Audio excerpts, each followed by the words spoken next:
শিবহম। তো একজনের প্রশ্ন এসছে যে ব্রহ্মচর্যের মধ্যে সিমেন রিটেনশনকে এত কেন প্রেফারেন্স দেওয়া হয়। দেখুন, ব্রহ্মচর্য মানেই ব্রহ্মের মতো আচরণ, অর্থাৎ ইন্দ্রিয় আর মনের বিষয়গুলো যাকে প্রভাবিত না করতে পারে। মন আর ইন্দ্রিয়ের সমস্ত বিষয়ের আধার হচ্ছে কামনা। এই সমস্ত বাসনার মধ্যে সব থেকে প্রগাঢ় বা দৃঢ় যদি কিছু হয় তাহলে হচ্ছে এক, খাওয়ার প্রতি বাসনা, আর দ্বিতীয়, সম্ভোগের প্রতি।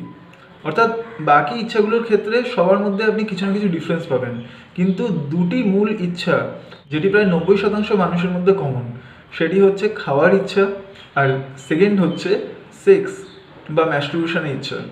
এই দুটো পাশবিক ইচ্ছার থেকেই বাকি ইচ্ছার জন্ম হয়। সেই জন্য যতক্ষণ না মানুষ এই দুটির ওপর নিয়ন্ত্রণ পাচ্ছে ততক্ষণ পর্যন্ত মানুষের চেতনা ঊর্ধ্বমুখী হয় না। এই দুটোই হচ্ছে মূলাধার চক্রের সাথে যুক্ত। মূলাধার কথাটির অর্থই হচ্ছে মূল আধার, অর্থাৎ আপনার যে বেস সেটিই হচ্ছে এই দুটো জিনিসের ওপর টিকে রয়েছে। এবং সেই জন্য যখন আপনি আপনার চেতনাকে পাশবিক চেতনা থেকে ঊর্ধ্বমুখী চেতনা স্তরে নিয়ে যেতে চান, তখন আপনাকে আস্তে আস্তে মূলাধার চক্র থেকে ওপরে উঠতে হয়। এবং সেই জন্যই সিমেন রিটেনশন আর খাবার এই দুটোর ওপর নিয়ন্ত্রণ খুবই দরকার। কারণ ইন্দ্রিয়ের ওপর নিয়ন্ত্রণ না থাকলে মনের ওপর নিয়ন্ত্রণ আসে না। তাই ম্যাক্সিমাম সাধনার ক্ষেত্রে প্রথমে আপনার ইন্দ্রিয় নিয়ন্ত্রণ থেকে শুরু হয়। আপনাকে বলা হয় যে আপনি সিমেন রিটেনশন করুন আর পর্যাপ্ত আহার করুন, অর্থাৎ শরীর চালানোর জন্য যতটা দরকার আপনি ততটা আহার করুন, নাকি লোভে পড়ে ওভার ইটিং। দেখুন, ভোগ আর মোক্ষ দুটিই হয় শক্তির দ্বারা, অর্থাৎ আপনি যত বেশি শক্তিশালী হবেন তত বেশি আপনার মধ্যে ভোগের ক্ষমতা থাকবে এবং তত বেশি আপনি আত্মচিন্তন করতে পারবেন, অর্থাৎ মোক্ষের দিকে আগাতে পারবেন। ইন্দ্রিয় নিয়ন্ত্রণ দ্বারাও আপনার মধ্যে শক্তির সঞ্চার হয়। ফর এক্সাম্পল, আপনার সামনে 10টা লুচি আছে, আপনি এর মধ্যে 4টে খাওয়ার পর আপনার পেট ভরে গেল। এখন আপনার মধ্যে যদি ক্ষমতা থাকে, আপনি যদি শক্তিশালী হন, তাহলে আপনার সামনে বাকি 6টা লুচি পড়ে থাকতে দেখেও আপনি সেটার দিকে আগাবেন না, আপনি খাবার ছেড়ে যথারীতি উঠে পড়বেন।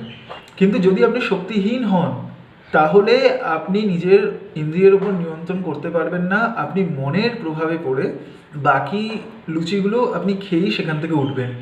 এবং এটাই হচ্ছে মনের কমজোরি, যেটা ইন্দ্রিয় নিয়ন্ত্রণ না থাকার জন্য হয়। এবং সেম জিনিস ম্যাস্ট্রিবিউশনের উপর অ্যাপ্লাই হয়।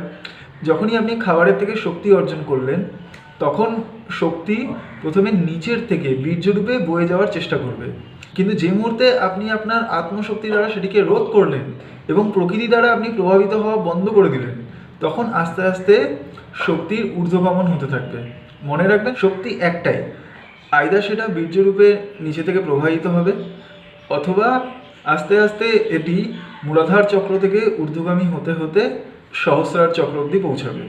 এবং বিশ্বাস করুন, বীর্যক্ষয়ের সময় তো আপনি খুব ক্ষণিক আনন্দ পান, কিন্তু শক্তি যখন ঊর্ধ্বমুখী হতে থাকে তখন সেই আনন্দ অনেক বেশি স্থায়ী হয়। তখন আপনার মন শান্ত থাকে, আপনার কনসেন্ট্রেশন পাওয়ার হাই থাকে এবং আপনি সর্বদা আনন্দে বিরাজ করেন। সেই জন্য ব্রহ্মচর্যের মধ্যে বীর্য নাশ না করা বা সিমেন রিটেনশন একটা বড় পার্ট। সিমেন রিটেনশন আর খাওয়ার ওপর এই দুটি নিয়ন্ত্রণ সব থেকে বড় সাধনা, কারণ বাকি সমস্ত সাধনা এর বেসেই হয়। সুতরাং এই দুটো প্রচণ্ড এসেনশিয়াল, শুধুমাত্র মোক্ষের জন্য নয়, ভোগের জন্য।